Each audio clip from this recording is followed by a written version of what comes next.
Welcome back to the channel, traveller. This is the second match of a small local tournament I entered recently. We're playing a 1500-point match of Command and Control, and it's a Tomb King civil war, as I'm using a standard list, while my opponent has opted for a royal host. Army lists are in the video description should you wish to peruse them. In terms of deployment, you can see mine clearly enough, except for one of my scorpions out on the right flank.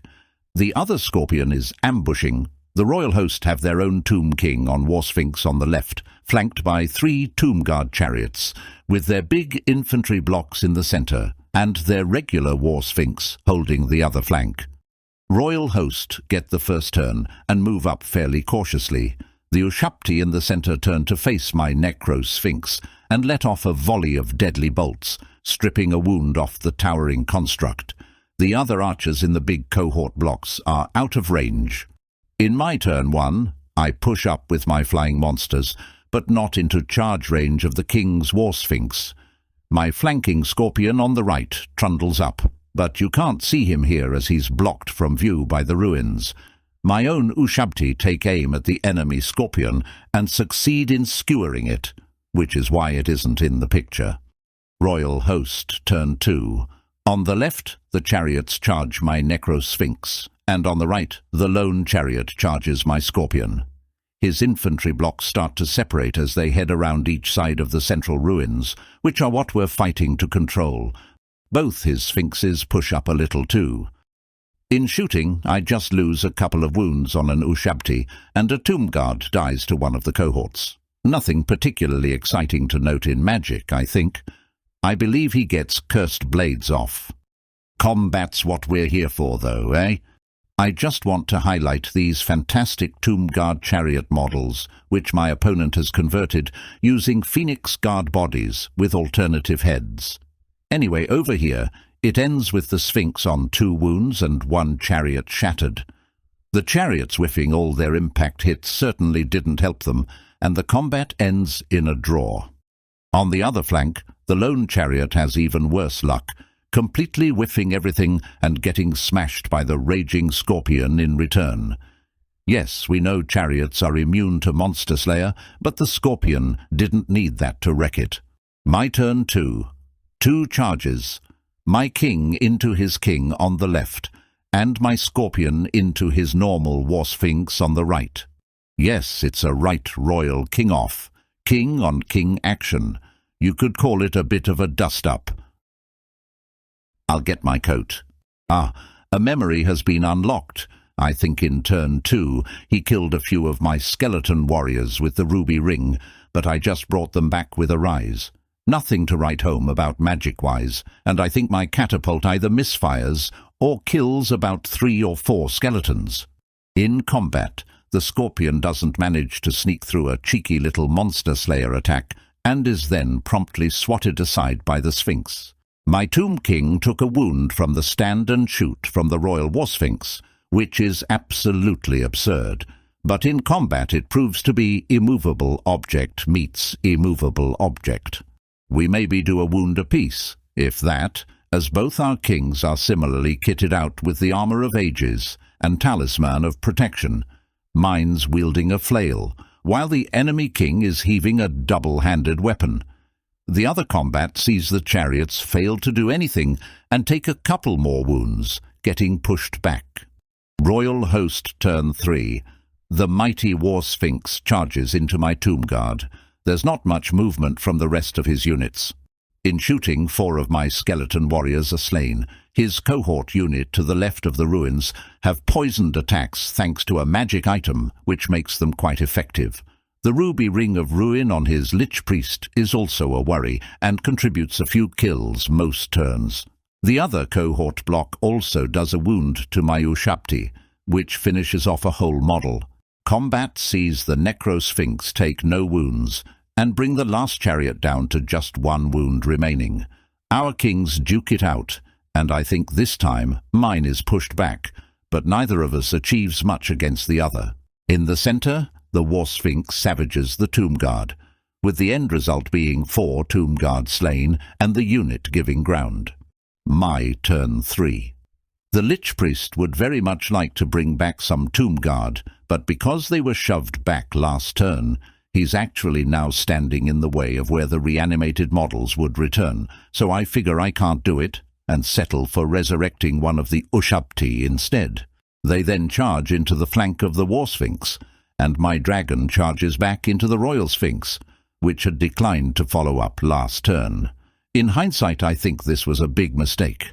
I could probably have flown over it instead, and then turned to be able to see the rear of his big cohort blocks. In shooting, the Catapult gets a direct hit on the right-hand block, slaying 6. In the combat here, the newly risen Bowshabti is smacked down by the Sphinx, and one Tomb Guard dies. But the Sphinx itself does also take some wounds and crumbles a bit, leaving it on 3. The Necrosphinx smashes the final chariot to pieces, but not before the valiant Tomb Guard do another wound to it. Actually, I think it was the horses who have consistently outperformed the charioteers in this combat, as is the norm for all Warhammer horses. Anyway, that leaves the Sphinx on just 1 wound. The King off is a complete stalemate again. In Royal Host, turn 4, their Bowshabti finish off the Necrosphinx with their great bows, and a withering hail of poisoned arrows and magical fireballs from the ruby ring slays 8 of my skeletons, which brings the unit down to worryingly depleted levels now. The King off is as unexciting as ever, as I win combat and drive the enemy king back again, but I've done only a handful of wounds, all told, and he's also able to heal them back gradually with a rise. This, combined with the fact that he has a great weapon while I only have a flail, pretty much cancels out the advantage I have from riding a dragon instead of a Sphinx. Better news in the other combat, though, as this time the Warsphynx whiffs and crumbles to dust, with my Bowshabti reforming to clear a path for the Tomb Guard. In my turn 4, however, the Tomb Guard fail to make their charge into the cohort. I also repeat my stupid mistake of charging my dragon back into the enemy king. I suppose my king is just affronted by the presence of this royal pretender, and not thinking tactically. Yeah, we'll go with that. My Catapult gets another direct hit on the cohort, which is rather nice, and another 6 of them are smashed to pieces. I don't think I cast any spells, though. And I'm sure I don't need to tell you that the King off is a non-event yet again, with neither of us suffering any wounds, and mine being driven back again. Royal Host turn 5 is a simple one to describe. The Warsphynx charges into my king, but there are no other charges. Combined shooting and magic slays 2 models from each of my infantry blocks, and the King off results in a draw. In my turn 5, the Tomb Guard finally make their charge into the cohort, after having a few models resurrected. After combat and crumble, 9 of the cohort are slain. They give ground, and my Tomb Guard follow up. Over here, stalemate again. I think my Catapult got another direct hit on the untouched cohort block, but somehow only manages to kill 2. Or perhaps my Bowshabti killed them. Royal Host kill another couple of my skeletons, and 1 Bowshabti with their shooting in turn 6, and the King off rages on unabated.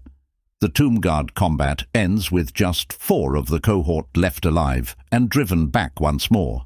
So it would go on to my turn 6 now, but we in fact ran out of our allotted time, so we weren't able to start my turn. At the end of the game then, I've killed 457 points, and the Royal Host have killed 265.